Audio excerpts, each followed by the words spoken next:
Welcome to Live at the Ink Home Edition. Today's broadcast is brought to you by Evolution Sails, Sailing Evolved, VX1, the fastest growing one design in North America, Sailing Inc., get it at the ink, J-Boats, Sailing Inc. is the broadest reaching J-Boat dealer in North America. Also, be sure to stop by thesailinginc.com to see today's daily deal. Enjoy the show.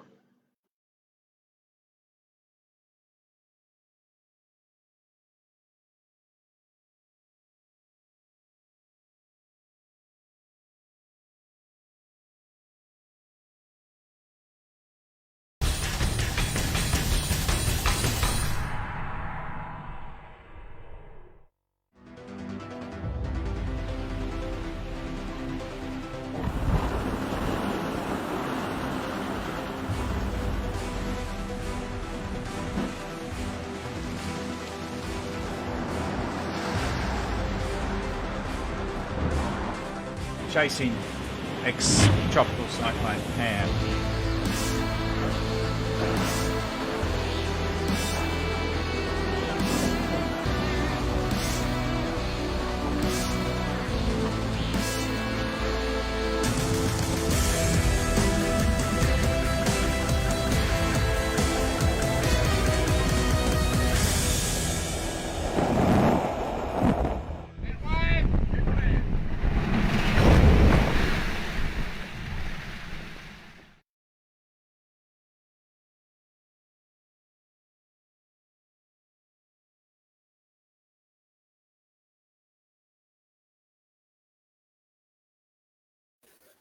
All right. How about that entry, huh? So, everybody, welcome to Live at the Ink, the home edition. Today we've got a really cool broadcast for you guys. If you follow the Volvo Ocean Race, you've probably seen him a couple of times flash through the screen, or any time that they took the camera down below to look at the nav station on the boats, you probably saw him. So I'm going to bring him in. His name is Will Oxley, live from Queensland, Australia. So, hey, Will, are you there? Yep. Hi, Bill. Hey, how's it going? Well, thanks for coming by.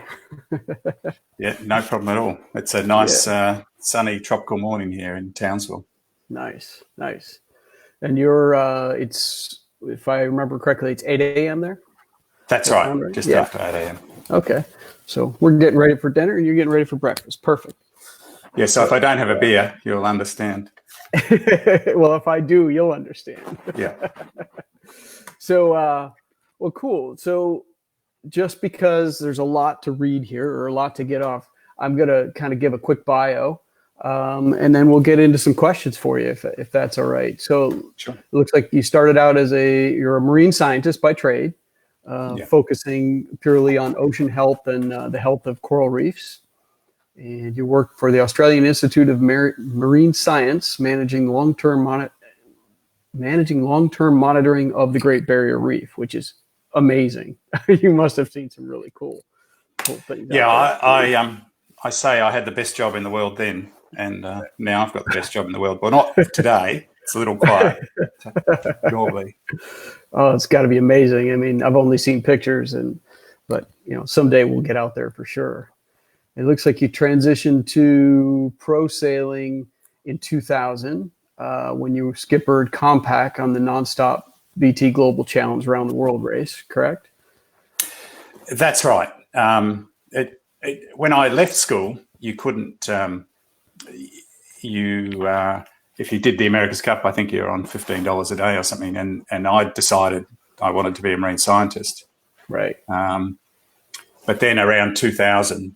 I was just looking at a Yachting World magazine and saw this ad for skippers for this BT Global Challenge. And it seemed like a way to transition into the pro sailing world and to go around the world as a skipper, but also to navigate at the same time and then be able to say, hey, I've navigated around the world. I now know my way around. That's amazing. It had to have been a little nerve-wracking and scary, but super exciting at the same time. Yeah, it was probably the toughest of the round the world races I've done, actually, going the wrong way around the world. Let me see if I can pull this little video up here. I had a hard time getting it earlier, but maybe it'll play. I go like this and go like this. Is that from that race? Yeah, they're 72-foot steel boats, and the whole idea was that they went around the world the wrong way, so backwards, if you like, upwind. Right. Who wants to do that? Apparently, a lot of people. Most of the crew are paying money to do it. The shots where you see silly things happening here, that's obviously not our boat. People getting washed around on the foredeck and so on. That was 79 knots in Cook Strait, New Zealand. Wow.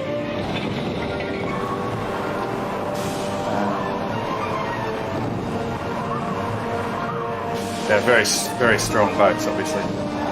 Yeah. Did you get any downwind time at all? Yeah, we did. We went from Brazil. We went from Boston down to Buenos Aires. There was a bit of downwind there, and from Cape Town up to La Rochelle, there was a reasonable amount of downwind there. At one point, we got underneath the low pressure in the Southern Ocean, so we actually had a spinnaker up. Nice. Down at 55 South. That's amazing. So once you got back from that, how'd you finish up in that race?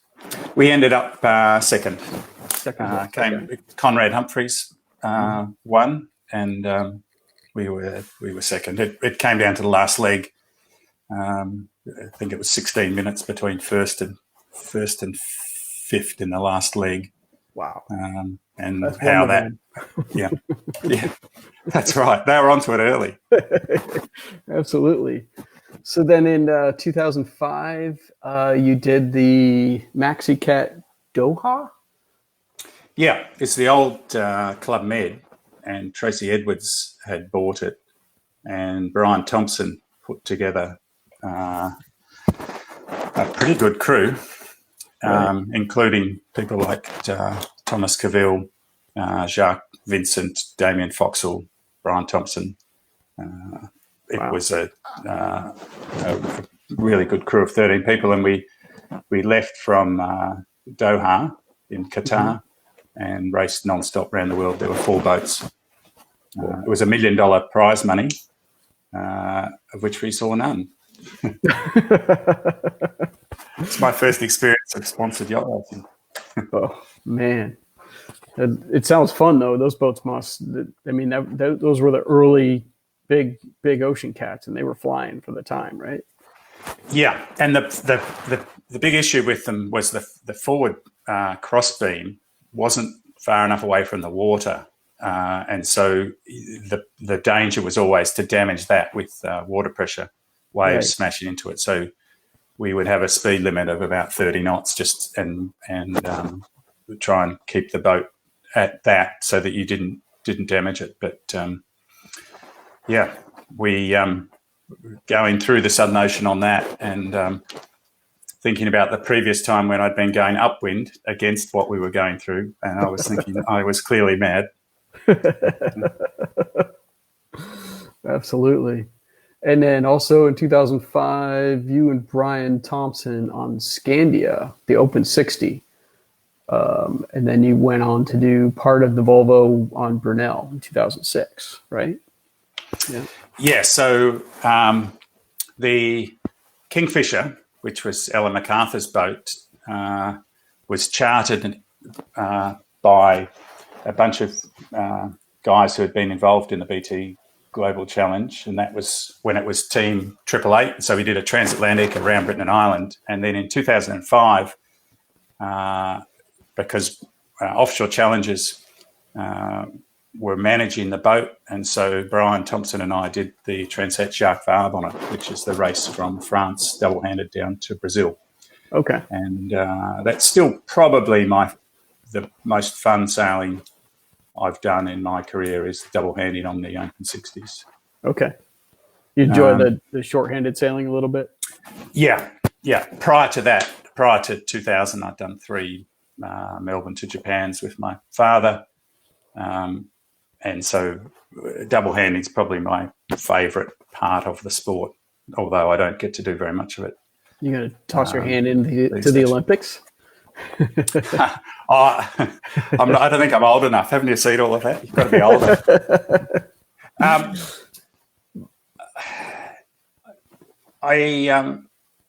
I think that the way these boats are going to be set up in the Olympics, it's going to be very simple from a navigational perspective in terms of not much equipment. I think that the area where I can be of most help is in training with teams and actually telling them what to look for and working through. So rather than be involved with one team, most of the teams that I'm aware of in Australia, I've spoken to about helping. So that's most likely where I could be of use there. Absolutely. Definitely that'll keep you busy for sure. Getting ready for all the, it'll be a good one. It's the really interesting part of it as well. And I do enjoy the teaching. Very cool. Yeah. So then you moved on and helped Puma. You were the not the onboard navigator, but weather support for Puma. Is that correct? That's right. Having been involved with the Brunel program, which was a good example in how not to do a Volvo campaign, I decided that I would prefer to be with a top team. I got asked to navigate in the race where Puma did it, but not with a team that was likely to win or do well. And so I decided that to work with Kenny and the team and Andrew Cape, who was the navigator, was going to be a good way to continue to learn and develop my skill set. Okay. How often were you able to communicate with the boat?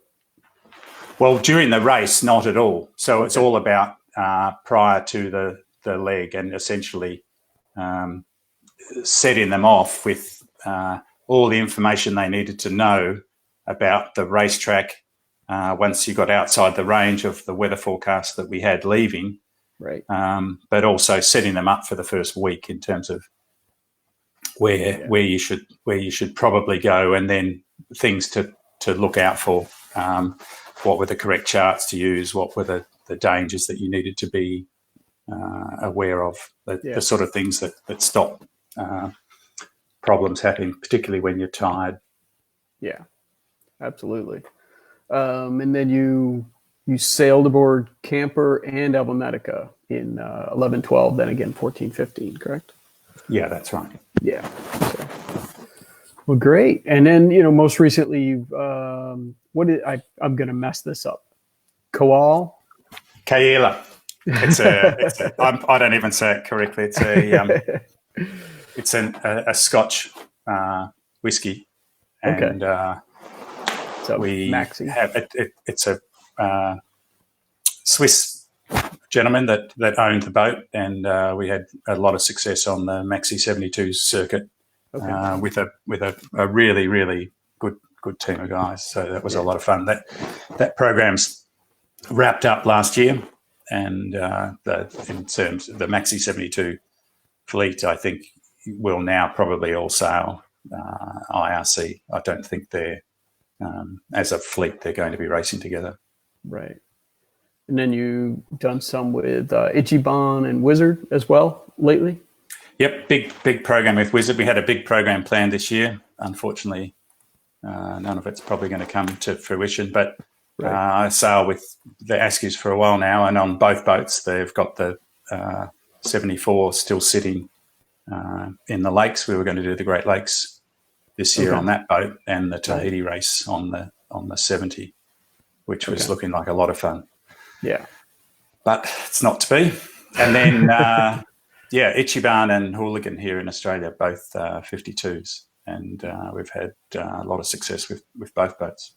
Yeah, there's the Ichiban. Oh, pop that back up. Yeah.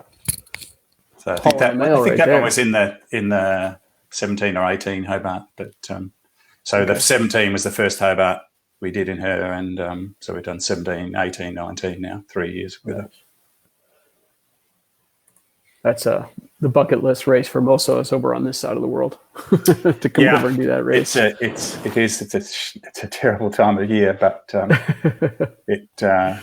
it is a very good race. Absolutely. So in 2014, you stepped up and took a little bit of this knowledge and worked with Amazon to write a book called Modern Race Navigation, Expedition Software in Action. And then you followed that up in 2017 with another ebook, Expedition Software, A Gentle Introduction, which I'm halfway through. I did read the first one.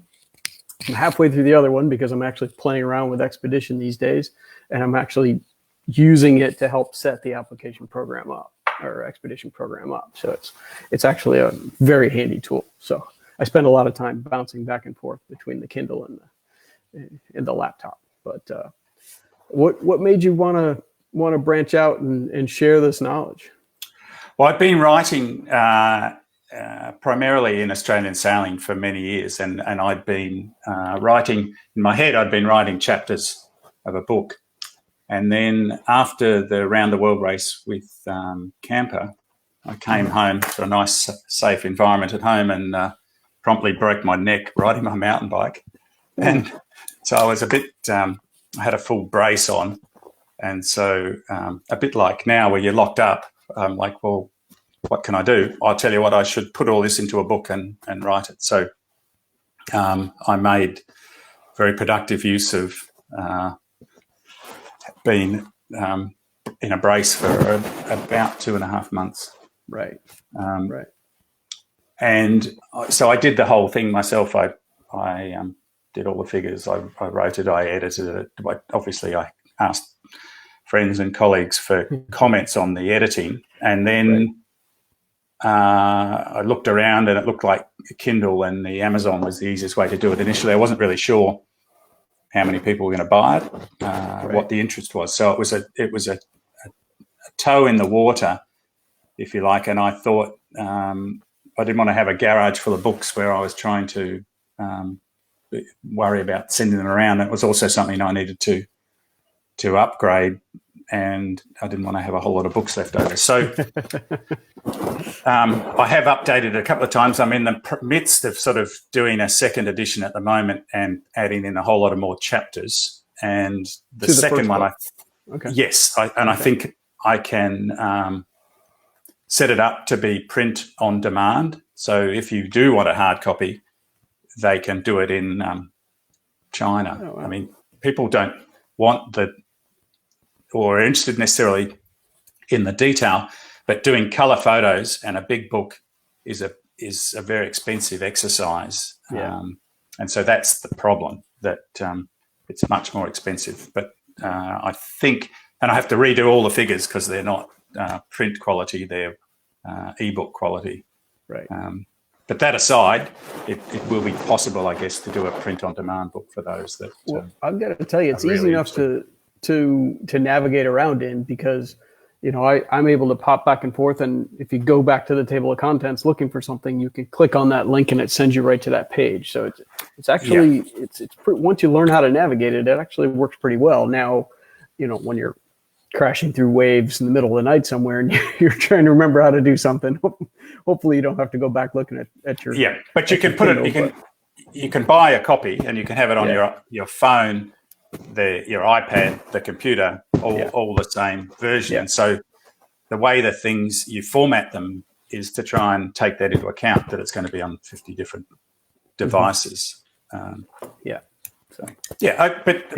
people seem to have found it quite helpful. There didn't seem to me to be anything out there really about lots on navigation, but not about race navigation and trying what you actually need to be thinking about.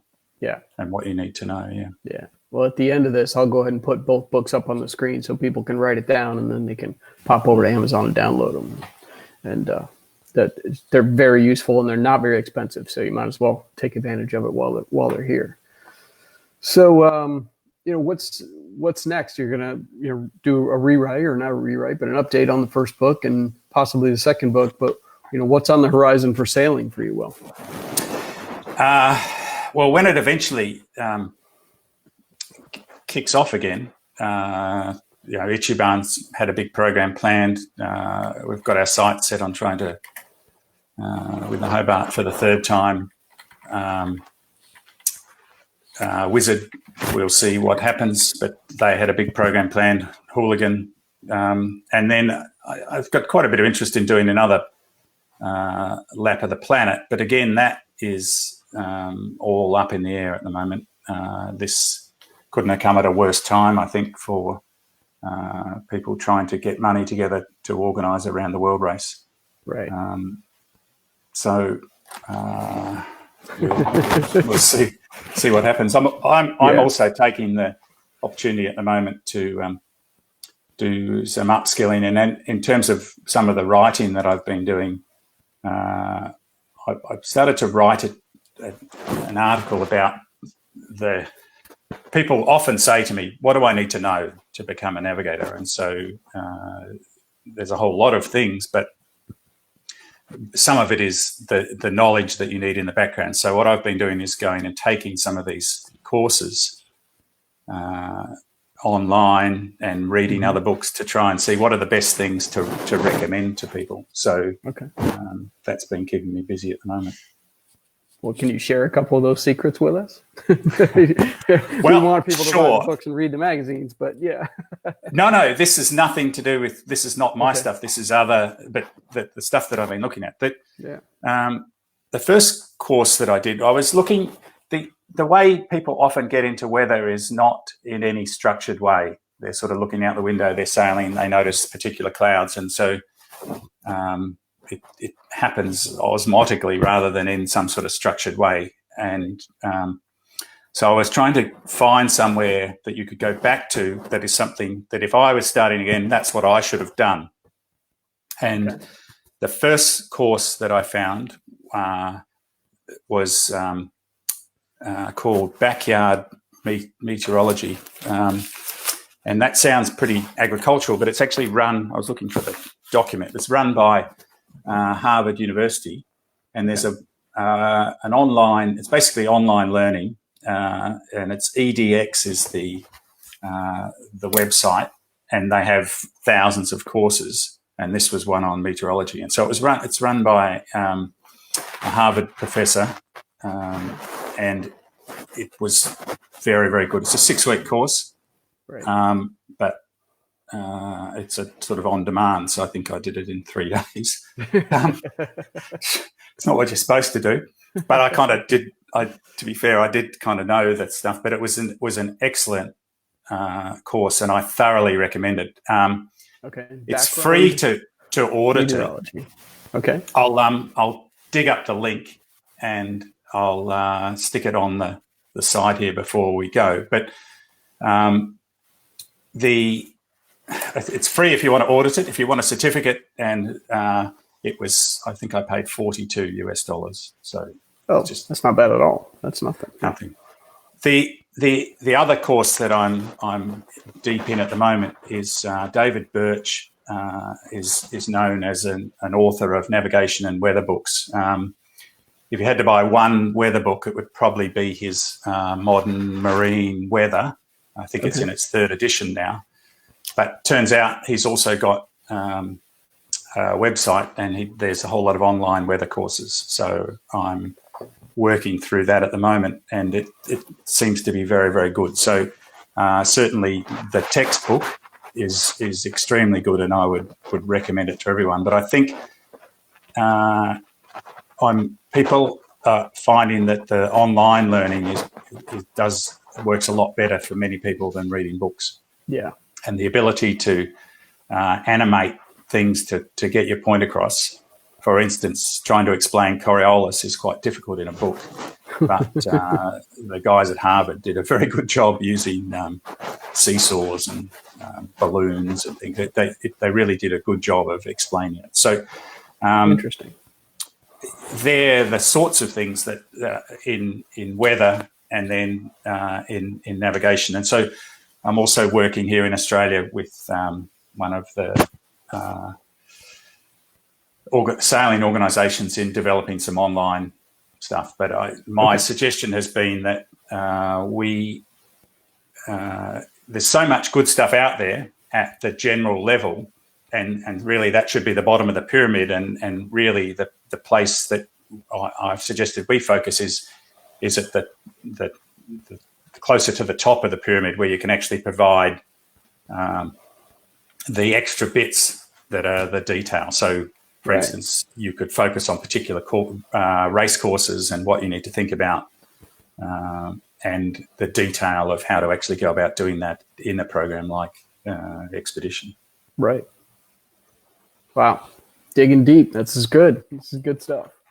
So we'll have to, what I'll have to do is dig back through this video, and I'll post them back in the video notes so people can, if you go back through, you'll be able to see, all the books that he just mentioned, and I'll make sure they get posted up for everybody. We have a quick question here from Maze Dickey, a friend of mine who lives in San Francisco.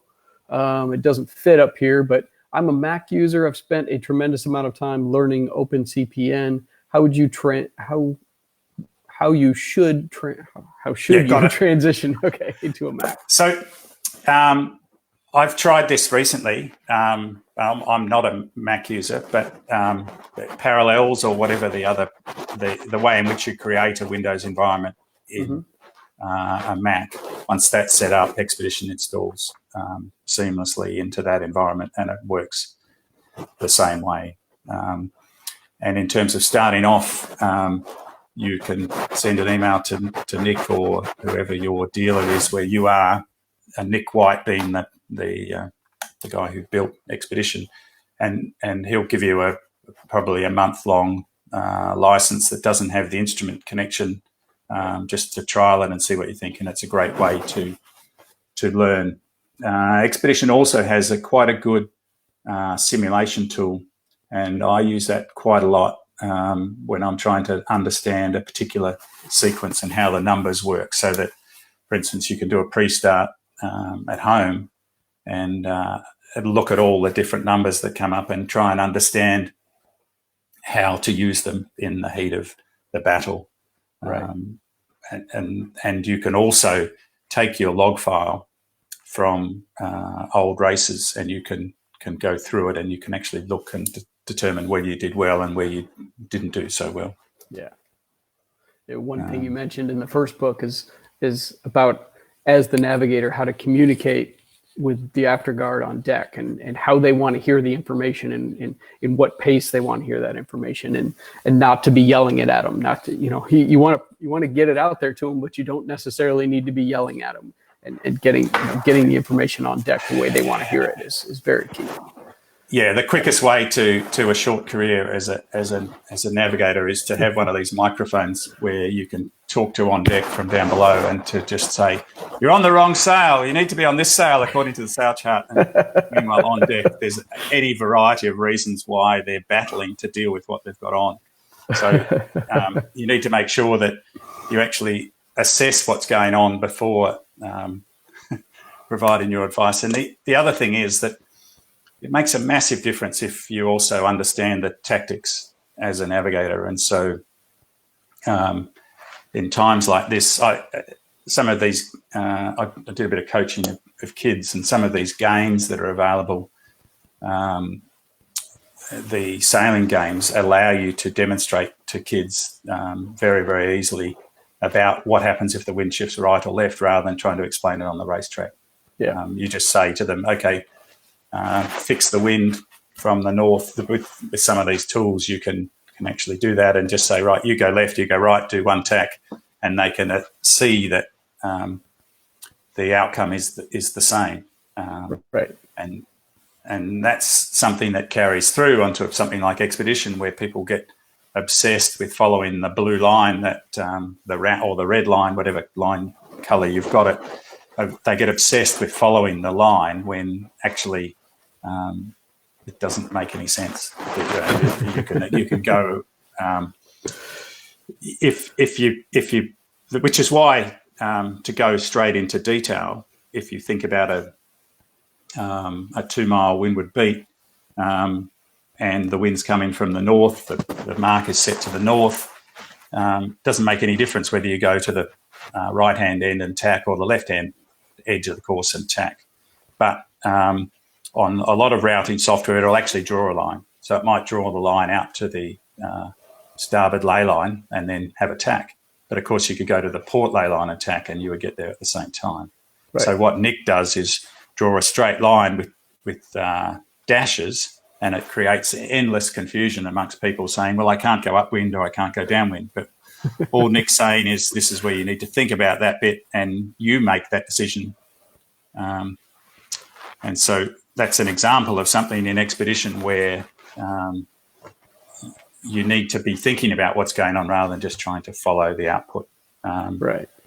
Absolutely. You can also shade, use the shading in expedition, which is very helpful, and turn on 10-minute shading. And I think I talk about that a bit in the book. And then it shows you where it matters and where it doesn't matter to be in a particular spot.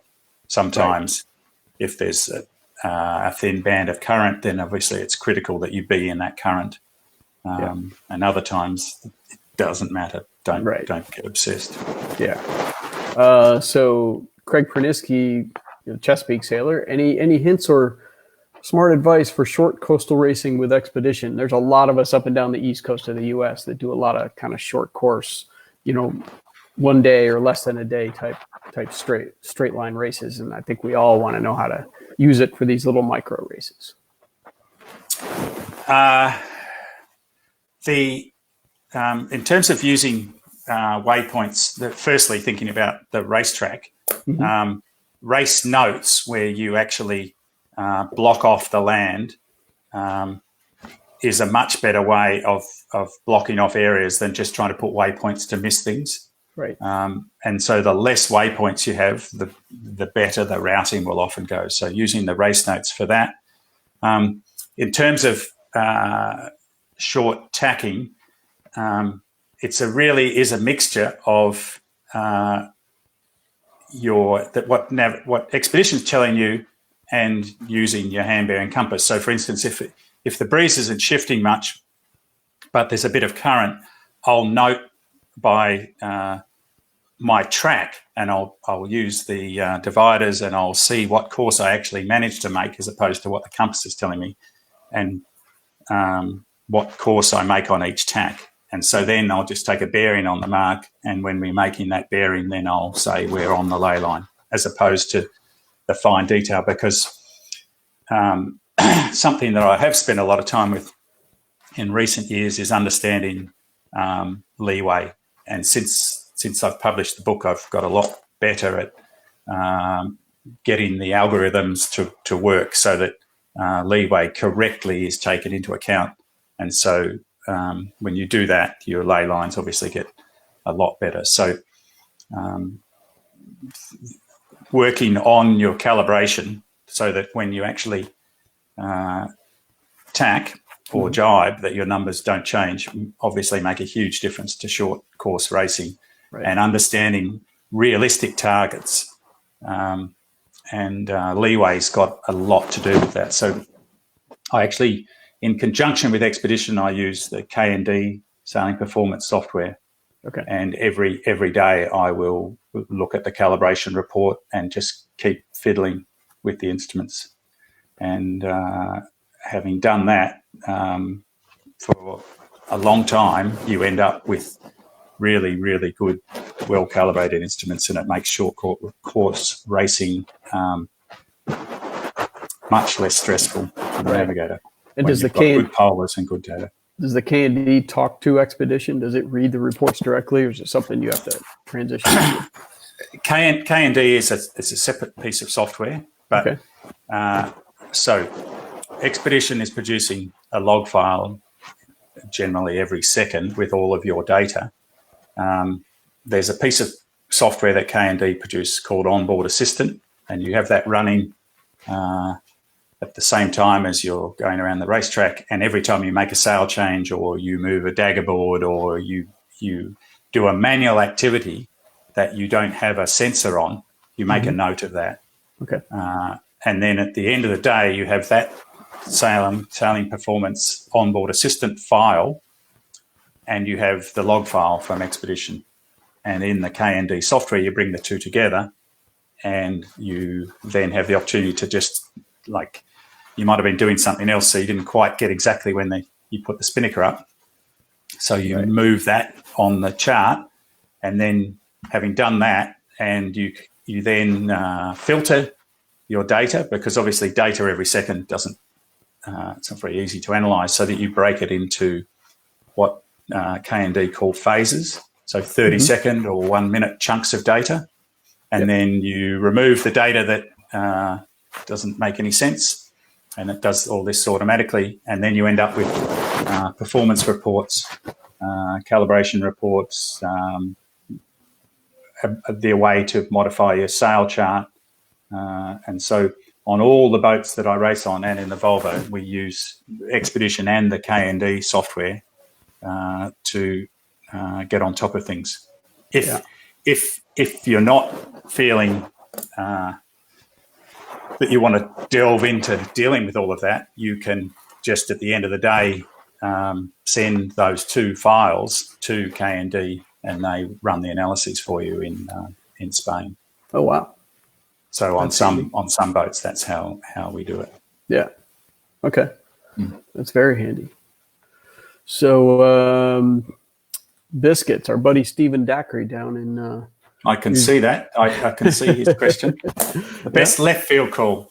Well, one that comes to mind is the leg from France up to the Netherlands on Alpha Medica, where we had to make a massive call to be on the one side or the other of the traffic separation schemes. And we did a lot of research on that.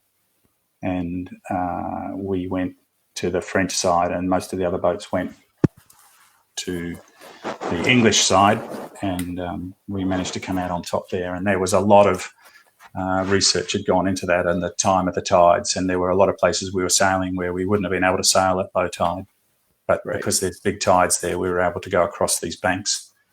And we knew that it was going to come good late in the piece, so it was going to be a big loss early on. So that's certainly one I was pleased with. It sounds like a lot of weight on your shoulders for the first part. Yeah. So expectations, managing expectations. I was thinking about talking, and I was thinking, what's the key? If I had to give one message, it would be preparation. The amount of time that I will spend for a race, I will spend more time preparing than I will doing the Sydney Hobart. For the Tahiti race, which we hadn't done, I'd already spent about 3 or 4 days looking at historical weather routes and just trying to get the race into my head. I have my own MESA 2 tablet that I carry with me everywhere now. I have all of the charts, has its own GPS, so that I can end up with a dead ship on the boat that I'm on, and I can instantaneously, virtually continue to navigate. Oh, wow. I make sure that you always have backup GPSs and that you have a switch so that you can instantly flick to the other GPS. And so you're doing your job well when you've had a serious meltdown and nobody even knows that it's going on, because you've got backups to go to till you can sort it out. Nice. And even now, particularly because I grew up with before, when I started navigating, we didn't have GPS. Right. If I'm putting the boat into a difficult situation where I'm using the GPS to get me there, I will still look for clearing bearings on the chart and other pieces of information that will enable me to get out of the situation if the GPS goes dead. So what's the minimum depth of water I would expect? If that lighthouse is clear of the land, does that mean that I don't get into danger? And so look for other points that you can provide the crew with. Are there natural transits that you can use? Line up that lighthouse with that cliff coming up, and think about other ways that you can avoid coming to grief, because it will happen to you. Things go down, batteries go flat. Yeah, people flick the wrong switch. These things happen, and you need to have an answer not give me 5 minutes. Hold on, reboot. Yeah. Absolutely. So I have a question that I was kind of hoping somebody else would toss out, but we'll see what happens. Say you're coming out of university and you're getting ready to go off into the world and get a real job, but you want to go out and do a couple of years of big boat sailing first.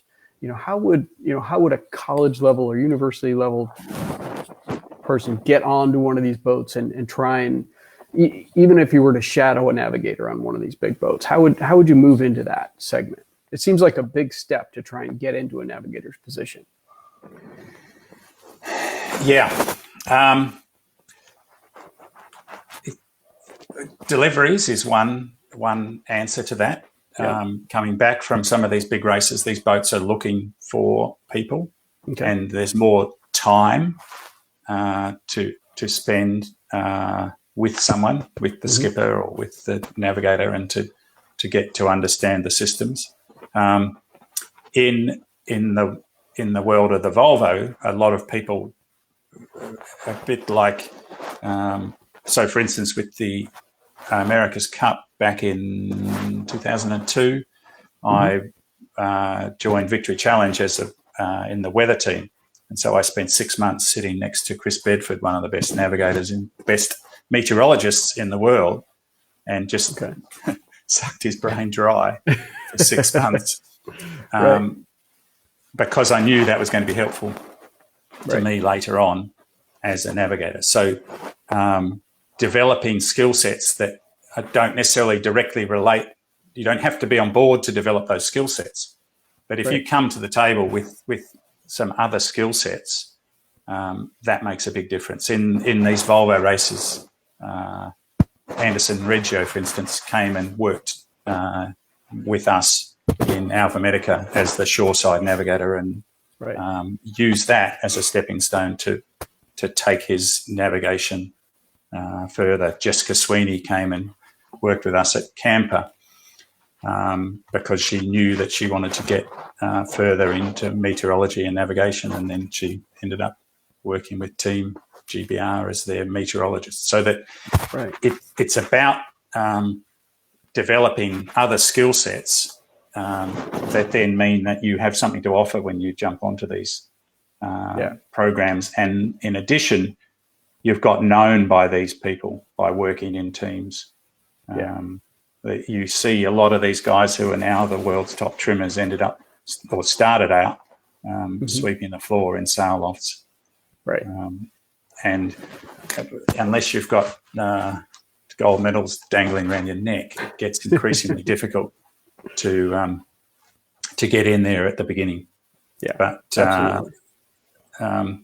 I find that there's a number of people that approach me for help at various times after races and things, and I'm only too happy to jump in and talk and help them out, because it's practice. But developing in the beginning, you're better off learning to navigate properly on a boat that may not be winning, but you're have more responsibility and you're learning more than you are sitting on the rail on Rambler. And so it's not all about the boat name, it's about developing your skill set in the first instance. And then it just comes. Sailing is still a pretty it's not regimented, so it's not about your CV. It is about who you know or who you've sailed with. People are very reticent to pick someone because they've got a good CV. It's about having sailed with someone. And it's a loyalty and trust thing. Yeah, absolutely. But hard work is probably the thing that is noticed more. People are late on watch and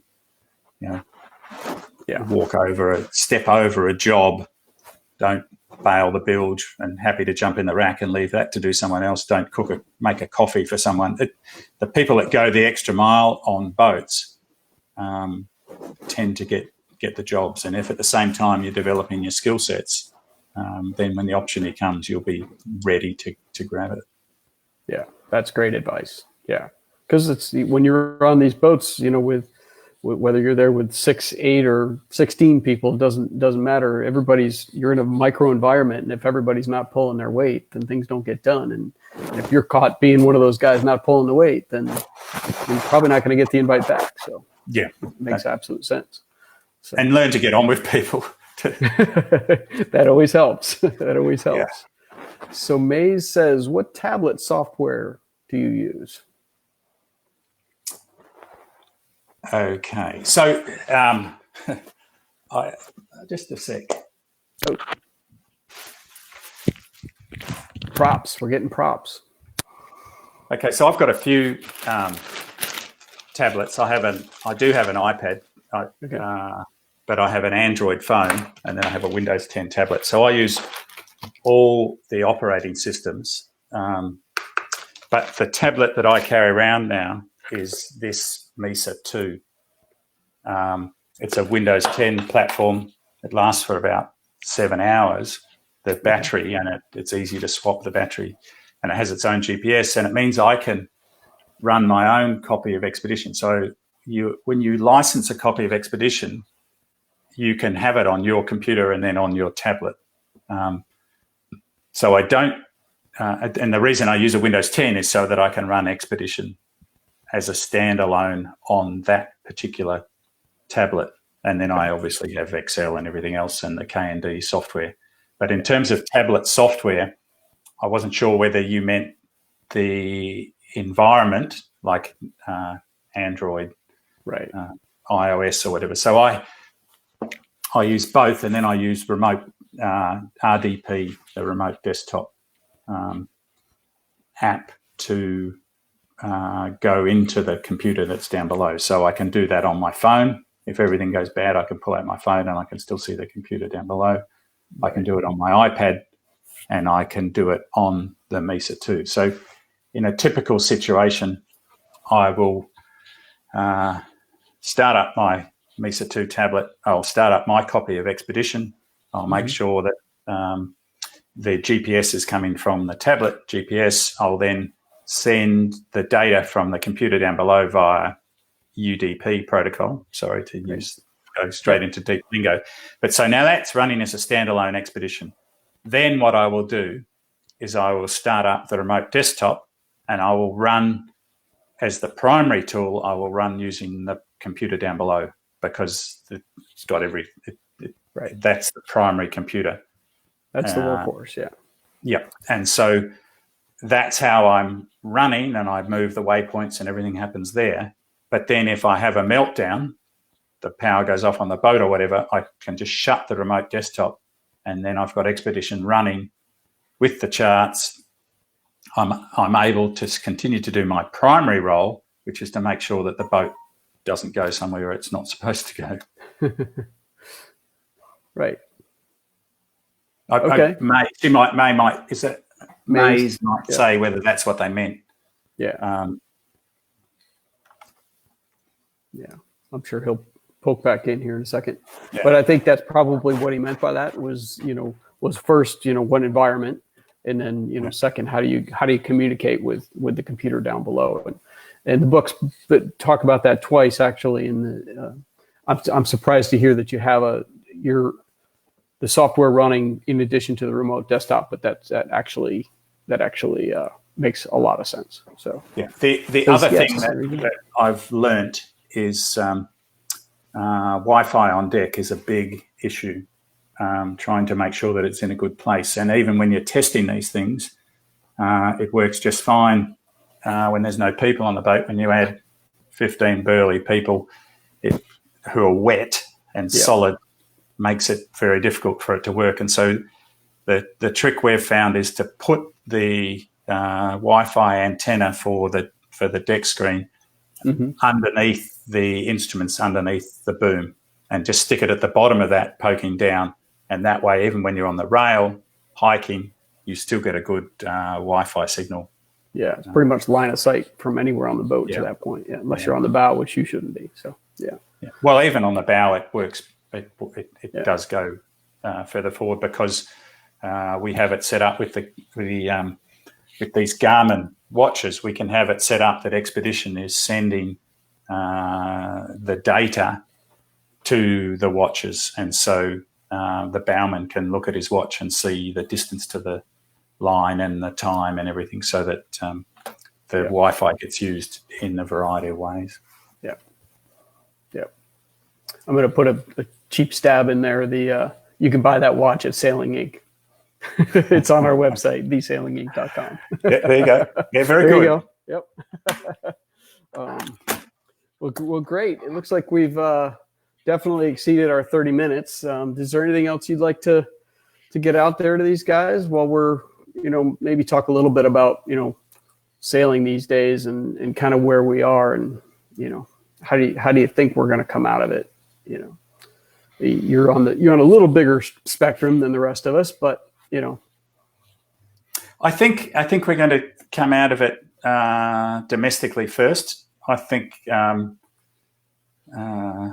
we'll I'll stay out of US politics, but here in Australia, the government ended up acting quite decisively, and we are very much have flattened the curve, and with states isolated from each other. And so I think that, for instance, Queensland could come out of this earlier than other places. But I think the chances of me getting overseas to go sailing anytime soon is unlikely. So that I think sailing is going to start up again in a small way in the local areas, and that's no bad thing. Yeah. Then it'll slowly grow, and then I think that Australia will be able to. I feel pretty confident that things like the Sydney Hobart and so on will go ahead. Our problem is that there's no question we're not going to have herd immunity here, because we've managed to cut it down so much that therefore we're at great risk as a country if you just open up willy-nilly. So that it's going to be this difficult thing of countries opening up and states opening up, and then things kicking off again with the virus and having to just manage it in that way so that we don't get overwhelmed. Well, that you won't be able to invite teams from out of the country to come race in the Sydney Hobart, because you're just bringing the virus in every time you do that. So for all you American navigators, there's plenty of work out there in America now, because there's all these Australians and English, and we won't be coming over anytime soon. So grab the jobs while you can. Yeah, absolutely. Yeah. It's all right, Craig. There'll be more sailing come this fall, I promise. Yeah.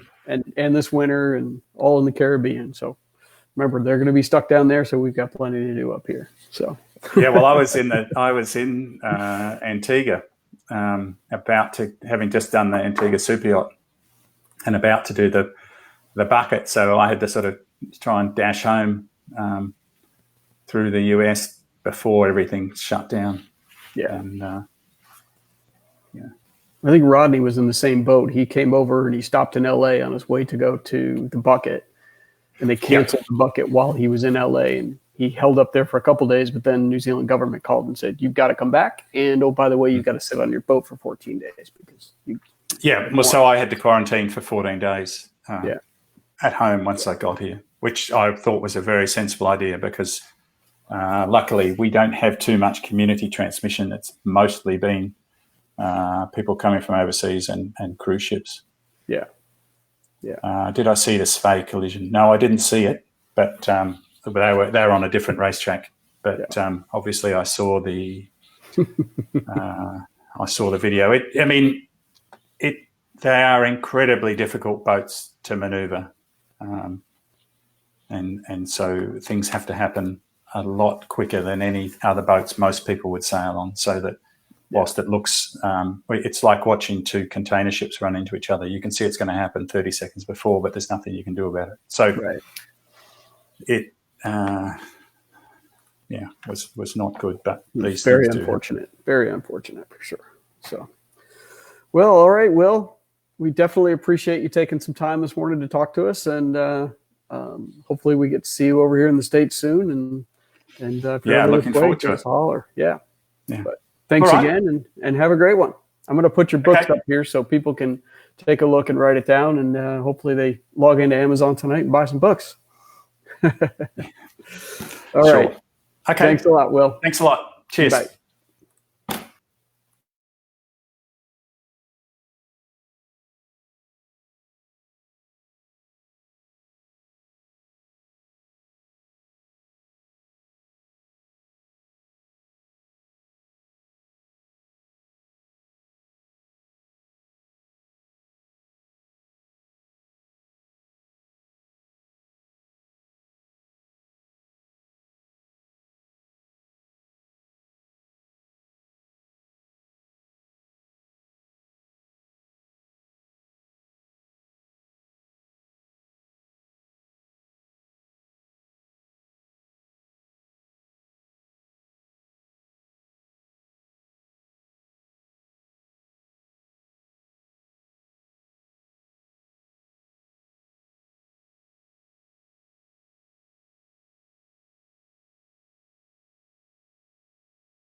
Chasing ex-tropical cyclone Pam.